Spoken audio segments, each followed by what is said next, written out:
Kuna darwishi mmoja kufa tu karibuni hapa, kama mnaona katika media mbalimbali, kajengewa jengo kabisa maeneo ya kusini, jengo kabisa limejengwa mbali na kaburi, lakini kuna jengo limezunguka kaburi. Nasema kwa sehemu nyingine kuna kuwa na funguo zinakaa na watu maalumu, ukifika pale umlipe yeye ili uweze kuingia kwenda kuomba. Hii si kwamba ni katika sehemu ya kuwaenzi na kuwathamini, hapana. Hii ni kuisha bid'a na kudumisha shirki. Wanaosimamia haya ni watu hatari sana mbele ya Allah. Tuwahusia uchamungu, waachane na hizi habari, watumie mali zao katika misingi ya kidini, misingi ya khairi, na sio mambo haya. Pia at-tawsiyatu bi an yubna ala qabrihi binaan, ni kuhusia kabisa kwamba mtu juu ya kaburi lake ajengewe jengo.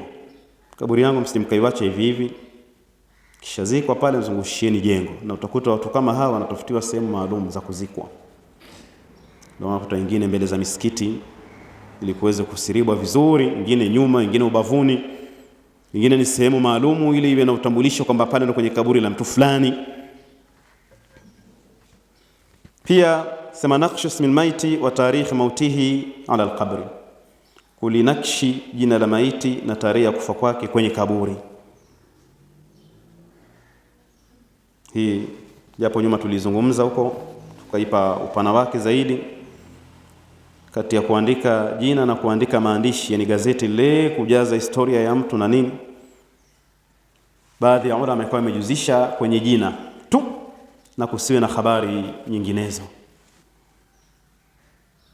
Pia binau almasajid wal mashahid ala alqubur wal athar, kujenga misikiti na mashahidi mbalimbali, ni kumbukumbu mbalimbali juu ya makaburi wal athari, na kuweka kumbukumbu. Kuna sehemu nyingine utakuta kifika tu pale kumezungushiwa fensi kubwa, hii pia kumewekwa lauha kubwa sana ambayo inaonyesha kwamba hii ni kumbukumbu, sije makaburi ya watu gani, hawa ni watu gani, yamewekwa namna hiyo kuonyesha ushahidi na kumbukumbu zao.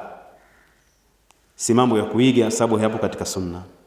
Na haya yote yanapelekea kutengeneza bid'a ya hauli, kwamba kuna kumbukumbu kila mwaka, kumbukumbu kila muda fulani. Kwa hiyo hizi ghuluu zinazaa maovu mengi sana, na ndio maana Uislamu umekataza mbali sana.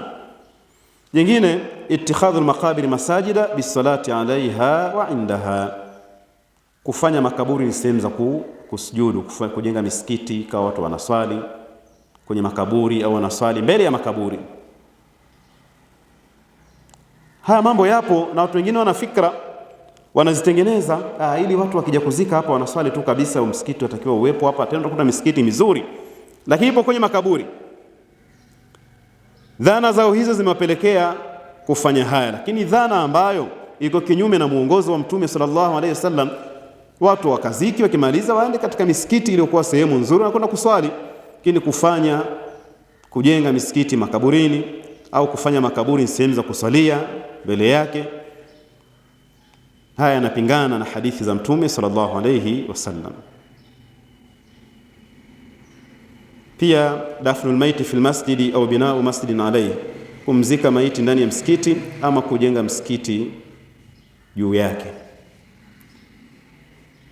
Maiti atolewa huko, anapelekwa kwenye kibla cha msikiti au kuliani mwa kibla, mwa kushotoni mwa kibla, azikwa pale mbele.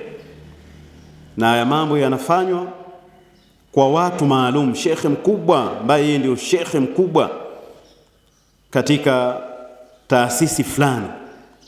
Kwa hiyo huyu kupelekwa kwenye maziara aonekana katupwa, hajatendewa haki. Kwa heshima yake huyu azikwe hapo mbele ya msikiti. Haya ndugu zangu ni mambo yako kinyume, hayamo kabisa. Hata kama ulibebeshwa itikadi ukaona ni kumtukuza na kumuheshimu, sio kumtukuza wala sio kumuheshimu, bali ni kuvunja amri na mafundisho ya Mtume sallallahu alayhi wasallam. Au binau masjidin alayhi, au kujenga msikiti juu ya kaburi lake. Maana kazi kwa shehe fulani, nyinyi mnaenda kujenga msikiti hapo. Nyingine, istiqbalu alqabri fi salati ma istidbari alkaaba, kulielekea kabri katika kuomba dua na kuipa mgongo al-Kaaba. tumezungumza vizuri sana katika durusi za nyuma. Pia itikhadhul quburi ida, makaburi kuyafanyia sherehe maalumu. Kuna siku maalumu, kaburi hili tarehe yake ni hii, kaburi hili tarehe yake ni hii, shekhi fulani tarehe yake ni hii, sharifu fulani. Kwa hiyo amepangiwa hivyo, ni masiku ya ziara. Wengine wanaangalia siku za vifo vyao ndio wanazifanyia hiyo kumbukumbu, ambayo ni hauli, ambayo ni bid'a, haifai. Wengine wamepanga tu siku yao ya nafasi ya kufanya hivyo. Kila mwaka ikifika siku fulani, tayari makaburi hayo ni siku za sherehe zao, yanasherehekewa. Sijui wanachokifanya nini ndani yake, manake hakuna mwongozo wa Mtume sallallahu alayhi wasallam katika haya mambo. Lakini mubtadi'una, watu wa bid'a, huwa hawakosi, sababu wao wana vipaji vya kuzusha mambo katika dini, yani wabunifu wa bid'a. Sasa huwa hawashindwi kutengeneza mambo ambayo ni kuimarisha bid'a zao. Pia ta'liqu qindili ala alqabri liyatuhu fayazuruhu, kutundika kandili, taa hizi kama chemli, na kwa iko pale. Si kwa sasa hivi ni zama za taqaddum, tatawur alalam, ulimwengu umeendelea, sio kuna kwa mabalbu yanaangaza katika makaburi. Hii ta'liqu qindili ala alqabri ni katika bid'a, haifai. Malengo liyatuhu fayazuru, ili waje wamfanyie ziara, wamtembelee, wakifika pale wamekuta taa. Wengine wako hivyo, wanafanya hayo, kandili zipo. Na mabingwa wa hili ni wale makafir, ubadun nar, majusi wao ndio mabingwa wa haya. Hata mmoja kama ulama akasema, jamalul wajhi ma qubhi nufusi ka qindilin ala qabri almajusi. Sawa, kwa maana kuwa na sura nzuri lakini nafsi ni mbaya, hazina dini, ni sawa sawa na kandili iliyopo juu ya kaburi la majusi. Ina maana ile maiti iliyoko ndani hafaidiki na taa ile, haimwangazii chochote kabisa, hakuna manufaa.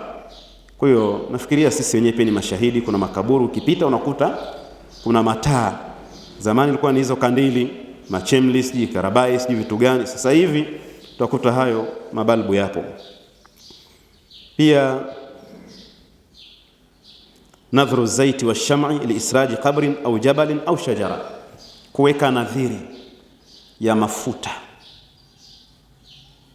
Kandili sinatumia mafuta, kwa ina maana mtu anaweka nadhiri ya kupeleka mafuta kwenye kaburi la shekhe fulani au kwenye kaburi fulani. Kwa hiyo ile mafuta hayaishi, kila mwezi anabili hiyo anapeleka yeye, na mwenyewe anajihisi afanya dini sana, na wale watu waliomzunguka wanampongeza kwa hili, kwa jambo hili. Kwa wao wanampa pongezi nyingi sana, sababu wenyewe wote ni watu wa bid'a, ni mambo yao wenyewe wametaka. Au nadhiri ya kuweka mshumaa, unaona washa mishumaa mle makaburini, ile mishumaa huwa haifemei, hii haijeshi shakutana na mingine. Ndio hivyo, yakikishe kwamba siku zote linawakataa lile, au jabalin au shajara, au kwenye jabali kwa maana pango, mzimu, au shajara au mti. Pia katika bid'a as-safaru li ziyarati qabrihi sallallahu alayhi wasallam, kufanya safari maalum ya kulizuru kaburi la Mtume sallallahu alayhi wasallam.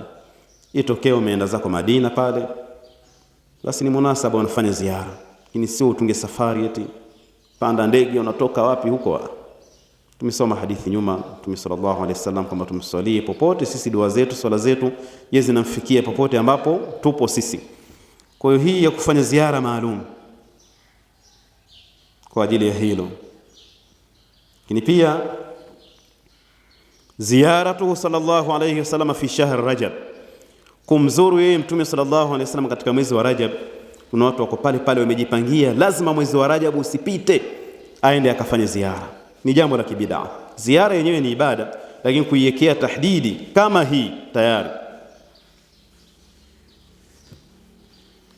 Na pia jingine ambalo hufanywa na watu ambao wako pale pale Madina, qasdu ahli al-Madina ziyarat al-qabr an-nabawi, ni kukusudia watu wa Madina kuizuru kaburi ya Mtume kullama dakhalu al-masjida au kharaju minhu, yani yeye kila akiingia msikitini alizuru, au kila akitoka alizuru, amejiwekea kabisa ni timetable maalum yuko nayo. Asio hivyo, hisi katika sunna. Tokee tu umeenda pale umeona ngoja nifanyie ziara, na wakati mwingine mambo yanaendelea kama kawaida. Ama kutengeneza mazingira hayo kila unapoingia na kila unapotoka, Sheikh amehesabu ni katika mambo ambayo ni kibida. Na ndugu zangu, tunahusiwa sana kuhuisha sunna za Mtume sallallahu alayhi wasallam, na kila tunapozihuisha sunna ndio bid'a zinakufa. Na tujitahidini sisi tuwe mstari wa mbele kuhakikisha kwamba bid'a hizi zinafifia kwa kutumia da'wa kwa njia mbalimbali, kwa mali zetu na nafsi zetu. Tuhakikishe kwamba sunna ndiyo inatawala, ili Uislamu ubaki ni ule ule aliotuachia Bwana Mtume sallallahu alayhi wasallam, na kusiwe na mazagazaga mengi ambayo yamesheheni leo ndani ya dini, yanapotezea watu mali zao, mida yao, wakiona kwamba ni dini. Aqulu qawli hadha subhanakallahumma bihamdik ashhadu an la ilaha illa anta astaghfiruka